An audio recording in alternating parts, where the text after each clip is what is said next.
Assalamualaikum warahmatullahi wabarakatuh. Alhamdulillahirabbil alamin.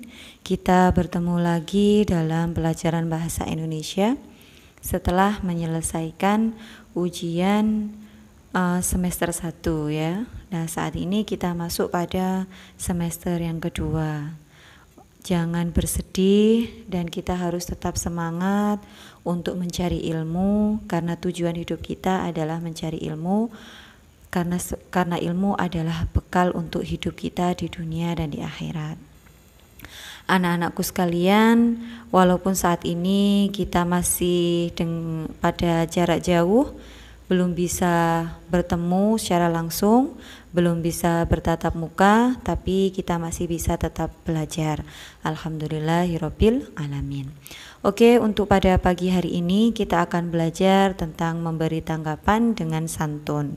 Sebelum kita memulai materinya, marilah kita berdoa agar pembelajaran kita pada pagi ini berjalan lancar dan mudah untuk dipahami bersama.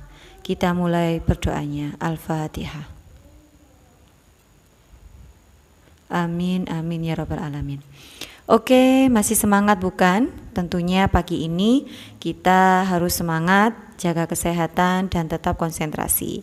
Yang pertama pada bahasan kita bahasa Indonesia, pelajaran bahasa Indonesia pada semester 2 ini yaitu memberi tanggapan dengan santun. Oke, memberi tanggapan dengan santun yaitu materi semester 2 kelas 9 MTS Perguruan Mu'allimat. Yang pertama adalah mengidentifikasi, di mana kita harus memahami dulu apa itu teks tanggapan itu apa sih, tentang tanggapan. Walaupun kita sering sekali menanggapi sesuatu, menanggapi seseorang, menanggapi sifat seseorang, menanggapi penampilan seseorang, menanggapi karya seseorang, menanggapi banyak hal yang ada di lingkungan kita. Oke. Tanggapan adalah berasal dari kata tanggap yang berarti sambutan terhadap ucapan, baik nanti berupa kritikan maupun komentar, dan juga bisa berupa pujian. Teks tanggapan dapat diartikan sebagai teks yang berisi komentar atau evaluasi tentang sesuatu hal.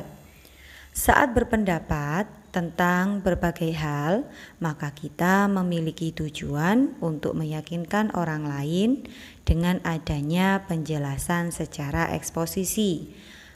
Apa itu eksposisi? Nah, ini sudah ada pada kelas 8 ya. Adalah penjelasan secara mendetail atau sejelas-jelasnya.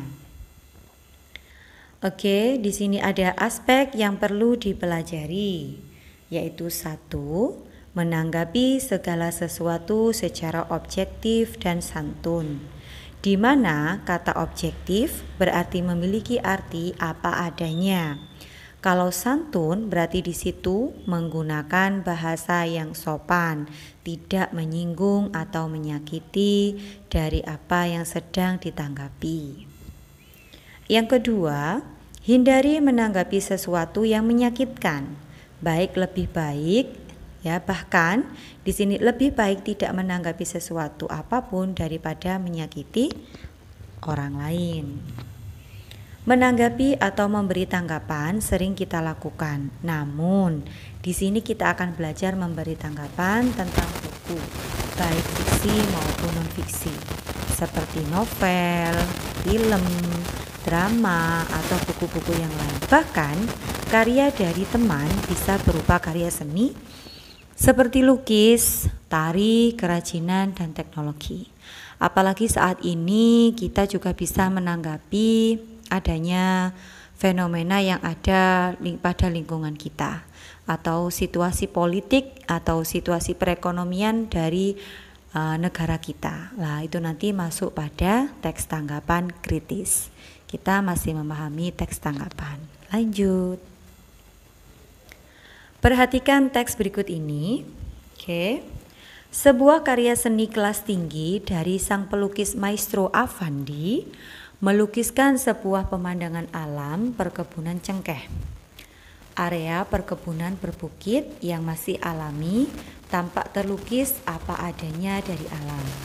Untuk menghidupkan suasana pada lukisan, dihadirkan figur manusia sebagai objek penghibur. Tetapi inti dari lukisan yang menunjukkan adanya aktivitas kehidupan yang menyatu dengan alam. Ekspresi goresan khas Affandi terlihat unik, yang menjadikan lukisan ini istimewa. Seperti pada kebanyakan lukisan Affandi yang selalu menempatkan matahari sebagai bagian dari objek utama. Tetapi dalam lukisan ini, penempatan matahari tampak unik, seolah sang pelukis mengambil perspektif posisi di balik matahari. Tampak alam lukisan matahari tidak di balik bukit, tetapi di atas bukit dan menutupi bukit.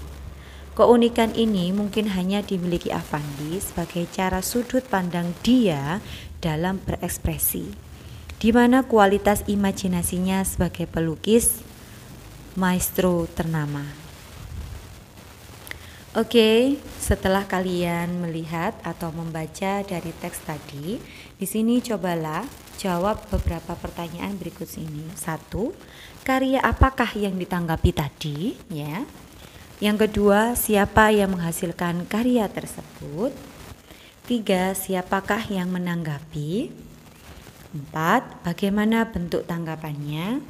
Dan 5. Bagaimana cara menanggapinya? Oke, kalian tidak perlu khawatir, tidak perlu bingung. Karya apakah yang ditanggapi tadi? Karya tadi yang ditanggapi adalah sebuah lukisan. Siapakah yang menghasilkan karya tersebut? Adalah pelukis ternama, yaitu Affandi. Siapakah yang menanggapinya? Yang menanggapinya adalah orang yang melihatnya atau orang lain. Bagaimana bentuk tanggapannya? Bentuk tanggapannya santun, lengkap, dan baik. Bagaimana cara menanggapinya? Cara menanggapinya di situ adalah dengan cara yang urut, ya, sesuai dan lengkap. Oke, dari contoh tanggapan sederhana tadi, sehingga kita bisa memahami apa itu dari teks tanggapan.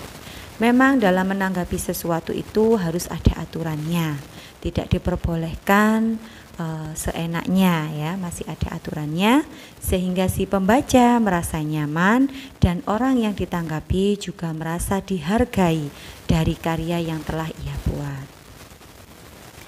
Selanjutnya di sini kita masuk pada teks tanggapan kritis. Dikatakan kritis berarti dia memiliki ciri khas. Oke. Teks tanggapan kritis ialah teks yang berisi penyampaian tanggapan mengenai suatu peristiwa, fenomena, isu, atau hal lainnya dengan analisis yang mendalam dari berbagai sudut pandang. Tanggapan ini disampaikan tentu tergantung pada pendapat orang yang mengkritisi. Dengan begitu, pengkritisi bisa menyampaikan rasa setuju atau tidak setuju. Di sini ada unsur-unsur yang harus ada pada teks tanggapan. 1. Masalah yang dikritisi. 2. Opini. Di sini dapat berupa pujian, kritikan, atau saran.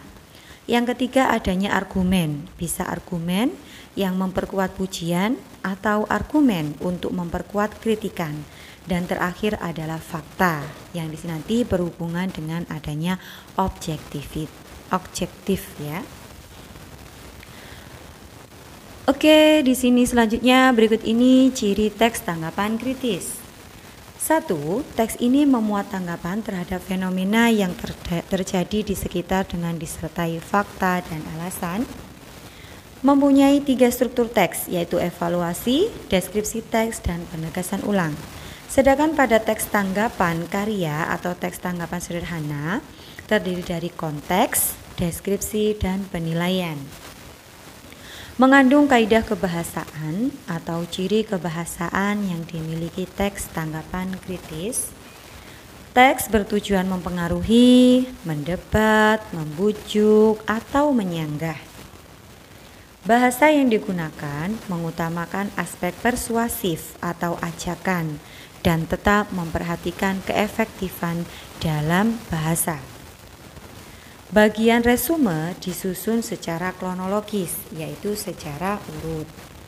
Jenis teks tanggapan ada jenis kritikan dan ada jenis pujian. Oke, selanjutnya di sini kita masuk pada fungsi sosial teks tanggapan kritis. Teks tanggapan kritis dalam konteks sosial berfungsi sebagai kepedulian kita terhadap lingkungan dan menanggapi kebiasaan secara kritis permasalahan di sekitar tempat tinggal kita, baik berupa karya maupun kondisi lingkungan. Untuk tujuan teks tanggapan kritis, adapun tujuannya yaitu untuk memilih salah satu pernyataan, karena pada teks tanggapan kritis berisi alasan yang mendukung dan yang menolak. Sekian, terima kasih penjelasan dari teks tanggapan dan teks tanggapan kritis. Untuk pertemuan yang akan datang atau Sabtu depan, kita akan mempelajari tentang struktur dan kebahasaannya. Oh iya, jangan lupa teman-teman ya. Di sini ada tugas. Tugasnya adalah coba cari teks tanggapan, baik itu teks tanggapan karya atau teks tanggapan kritis tentang kondisi lingkungan dengan tema COVID. Boleh dari koran, boleh dari majalah atau dari internet. Dan tulislah teks tersebut pada buku tulis kalian masing-masing. Ingat, penulisannya harus rapi sesuai dengan EYD dan mudah dibaca. Belajarlah menulis dengan rapi dan baik, karena dengan terus belajar kita akan mendapatkan hasil yang maksimal. Amin amin ya robbal alamin. Oke teman-teman, sekian dari penjelasan saya. Jangan lupa tugasnya dan jangan lupa sholatnya, berbakti kepada kedua orang tua, serta jaga kesehatan, karena kesehatan sangat penting saat kita menuntut ilmu. Saya akhiri, semoga bermanfaat. Wabillahi taufiq wal hidayah, waridha wal inayah. Wassalamualaikum warahmatullahi wabarakatuh.